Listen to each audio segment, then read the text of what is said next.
Welcome అండి. ఇప్పుడు బాపట్ల నాని కుకింగ్లో బిస్కెట్లు రెడీ చేశాను. ఈ రెడీ అయిన బిస్కెట్స్ని మీరు తృప్తిగా చూసి ఆనందించి తినండి చేసుకొని. మనం బిస్కెట్ తయారు చేయబోతున్నామండి. ఇది గోధుమ పిండి, శనగపిండి, ఇది నూనె, షుగరు, రవ్వ, ఆ తర్వాత బేకింగ్ పౌడర్, బేకింగ్ సోడా, తగినంత ఉప్పు, యాలకులు. ఆ తర్వాత బిస్కెట్ తయారు చేసేటప్పుడు మనము జీడిపప్పు, బాదం పప్పు రెండు కలిపి ఆ బిస్కెట్ పైన పెట్టాలండి. తయారు చేసే విధానం. ముందుగా ఒక బౌల్ తీసుకున్నాము. ఆ బౌల్లోకి మనం తీసుకున్న 1 కప్పు గోధుమ పిండిని జల్లించుకుంటున్నాము. చక్కగా జల్లించుకోవాలి.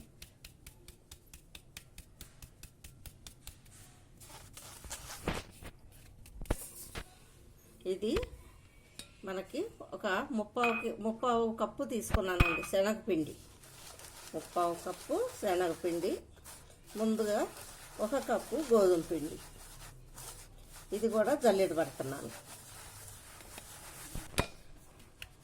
అది అలాగే వేసుకున్నాం అనుకోండి బిస్కెట్ సరిగ్గా రాదు, కనుక చక్కగా జల్లెడ పట్టుకోవాలి. జల్లెడ పట్టుకున్న తర్వాత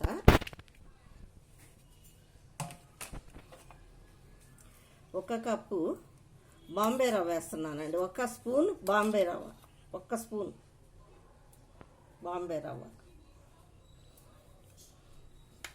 ఆ తర్వాత తగినంత ఉప్పు. ఉప్పు ఎక్కువ, సాల్ట్ ఎక్కువ వేసుకోకూడదండి, కొంచెం మనకి. ఆ తర్వాత 1 కప్పు షుగర్ వేస్తున్నానండి. అదే కప్పు, మనం ఏ కప్పుతోటి గోధుమ పిండి తీసుకున్నామో అదే కప్పుతోటి షుగర్ తీసుకున్నాను. అదే కప్పుతోటి 3/4 కప్పు ఇది శనగపిండి తీసుకున్నాను. దాంట్లో 3/4 వచ్చే అంత, 3వ భాగం వచ్చే అంత నూనె కూడా తీసుకుంటున్నాను. ఈ నూనె కూడా ఈ పౌడర్లో వేయాలండి. మిక్సీ పట్టుకున్న తర్వాత పౌడర్ ఫస్ట్ మిక్సీ అయిన తర్వాత నూనె వేసుకోవాలి. ఆ తర్వాత యాలకి వేసుకోవాలి. ఇప్పుడు యాలకి వేస్తున్నాను. ఒక 4 యాలకులు దీంట్లో వేస్తున్నాను.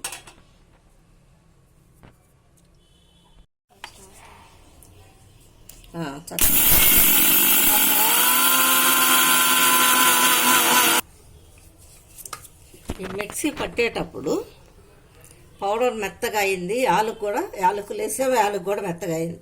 ఇప్పుడు ఆయిల్ వేస్తున్నాను. ఇష్టమైన వాళ్ళు ఇది కూడా వేసుకోవచ్చండి, వెన్నపూస కానీ చక్కగా నెయ్యి కానీ. ఈ రెండిట్లో చాలామంది ఇష్టపడరు కాబట్టి నేను నూనె వేసేసాను.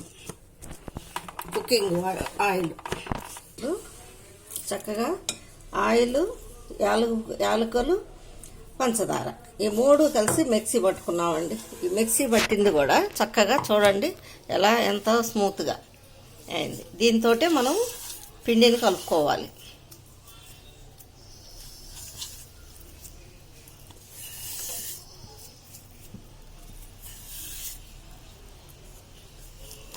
అది కూడా గోధుమ పిండిలాగా కలపకూడదు. బేకింగ్ పౌడర్, కొంచెం బేకింగ్ పౌడర్ వేస్తున్నానండి దీంట్లోకి. బేకింగ్ సోడా కూడా కొంచెం వేస్తున్నాను. ఆ తర్వాత ఈ చక్కగా మనము మరీ ప్రెస్ చేయకుండా చక్కగా చేతులతోటి ఇలా మిక్సీ చేసుకోవాలి.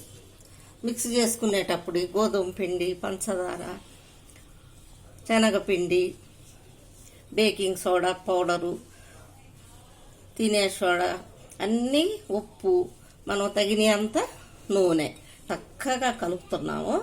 ఆ కలిపినప్పుడు దాని మిశ్రమం చక్కగా ముద్దలాగా ఇలా ముద్ద అయింది. ఇప్పుడు మనకి దీంట్లో నూనె సరిపోలేదనుకోండి, కొంచెం నూనె వేసుకోవాలి. నీళ్లు మాత్రం ఎలాంటి చుక్క కూడా నీళ్ళు వేయకూడదు.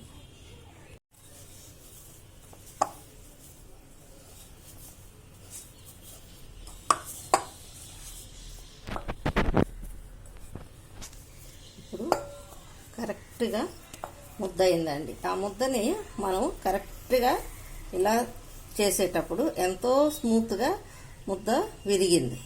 అలా మనము ఎప్పుడు ముద్దని ఇలా పొడిగా అయ్యేటట్టే ముద్ద చేసుకోవాలి. ఈ ముద్ద చేసిన దాన్ని మనము కొంచెం చేతికి నూనె అద్దుకొని అప్పుడు మనకి ఎంత సైజులో ఉండలు కావాలో ఫస్ట్ ఉండలు చేసుకొని పెట్టుకోవాలండి.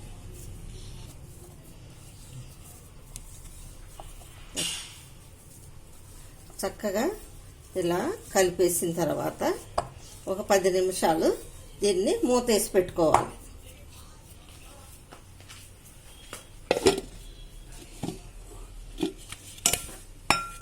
చక్కగా ఒక 10 నిమిషాలు మూతేసి పెట్టామండి.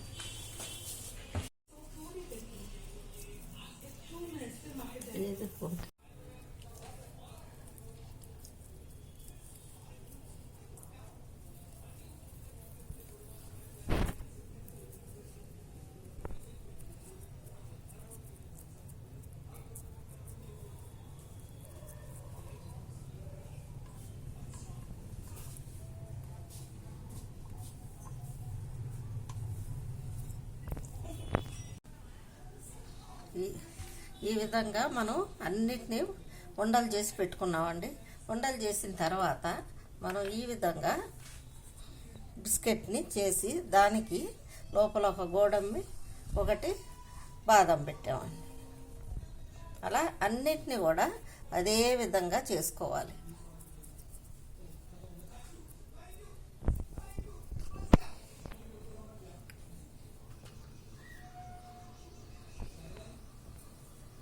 ఇలా ఉండలన్నీ చేసి పెట్టుకున్నామండి. ఆ ఉండల్ని బిస్కెట్లు లాగా మనం ఆకారంలోకి రెడీ చేసుకొని దానిపైన గోడంబి బాదం పెట్టానండి.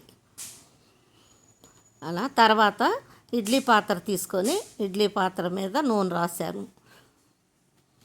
అన్నిటికీ నూనె రాశాను. నూనె అంతా అతుక్కోకుండా ఉంటుందని మనం బిస్కెట్ పెట్టినప్పుడు దానికి అతుక్కోకుండా కరెక్ట్గా మనకి ఇడ్లీలో నుంచి ఇడ్లీ ఎలా వస్తాయో అలా మన బిస్కెట్ కూడా తేలిగ్గా పైకి వస్తుందండి. ఇలా అన్నీ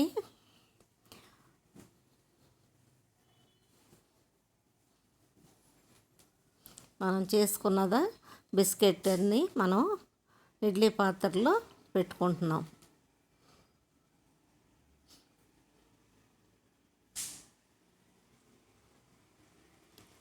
అది పెట్టేటప్పుడు కూడా ఒకదాని మీద ఒకటి పెట్టకుండా దాన్ని ఒకదాని కింద ఒకటి లేకుండా కరెక్ట్గా సెట్ చేసుకోవాలి.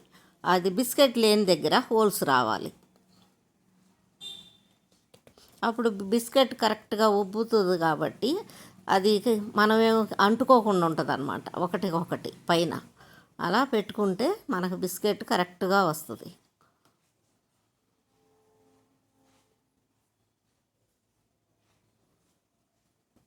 ఈ విధంగా ఇడ్లీ పాత్రలో ఉన్న 4 గిన్నెల్లో బిస్కెట్లు తయారు చేసుకోవడానికి పెట్టానండి.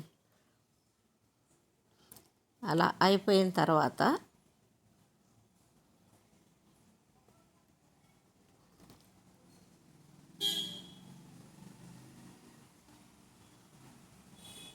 మిగిలి ఉన్నాయి ఆ 2 కూడా దాని మీదనే అమర్చి ఉంచాను. కరెక్ట్గా మనకి 18 బిస్కెట్స్ అయినాయండి. ఇప్పుడు నేను గ్యాస్ వెలిగించి గ్యాస్ లోపల ఒక కుక్కర్ పాత్రను పెట్టాను. ఆ కుక్కర్ పాత్ర మీద మూత పెట్టాను. ఎందుకంటే అది వేడెక్కిన తర్వాత ఇప్పుడు నేను పాత్రని లోపల పెట్టేశాను. బిస్కెట్లు చేసే ఇడ్లీ కుక్కర్ని ఇడ్లీ గిన్నెల పైకి పెట్టాను. 10 నిమిషాలు ఉన్న తర్వాత ఇడ్లీ గిన్నెల్లోని చూశాను. ఇంకా కాలేదు అని అనిపించినప్పుడు మనము కరెక్ట్గా 20 నిమిషాలంటే ఇది అయిపోతాయండి బిస్కెట్స్. ఆ 20 నిమిషాల్లో మనం 2-3 సార్లు అట్లా చూసుకోవాలి. అది కరెక్ట్గా బిస్కెట్ అయింది అన్నప్పుడు మూత పెట్టేసి అదైనా గ్యాస్ కూడా స్లోగా ఫ్లేమ్ ఎక్కువ పెట్టుకోకుండా సిమ్లో పెట్టుకొని చేసుకోవాలండి. మీడియం పెట్టుకోవాలి. లేకపోతే మనకి చేసుకున్న ఫలితం అంతా అది పాడైపోతాయి బిస్కెట్స్. 20 నిమిషాలు నేను కరెక్ట్గా 25 నిమిషాల వరకు 20 నిమిషాలు గ్యాస్ ఆపేసానండి. 5 నిమిషాలు మాత్రం మూత పెట్టి అలాగనే ఉంచాను. 5 నిమిషాల తర్వాత తీశాను. కరెక్ట్గా 25 నిమిషాల్లో మనకు బిస్కెట్ రెడీ అయిపోయిందండి. ఆ రెడీ అయిన బిస్కెట్ని మనం తీసి ప్లేట్లో పెట్టుకున్నాం. కరెక్ట్గా మనం ఎక్కువసేపు పెట్టుకున్నాం అనుకోండి, అది ఇడ్లీ పాత్రకు అంటుకుంటుంది. కరెక్ట్గా మనం ఇడ్లీ బిస్కెట్ రెడీ అయిందండి. ఇప్పుడు మనకి బిస్కెట్ రెడీ అయిందండి. కలర్ కూడా మనకి చక్కగా మనకు తినడానికి చాలా టేస్ట్గా ఉండే బిస్కెట్ రెడీ అయింది. మీరు కూడా చక్కగా ట్రై చేయండి. నేను చూపించినట్టు బిస్కెట్ చేయండి, మీ పిల్లలకి పెద్దవాళ్ళకి పెట్టండి. ఇంట్లో చేసుకున్న బిస్కెట్లు ఎంతో టేస్ట్గా ఉంటాయి కాబట్టి మీరు నేర్చుకోండి. అలాగే నేను చేసే ప్రతి ఒక్క ఛానల్లో మీకు ఇష్టమైతే నచ్చితే నాకు సబ్స్క్రైబ్ చేయండి, షేర్ చేయండి, బెల్ బటన్ నొక్కండి. ఓకే.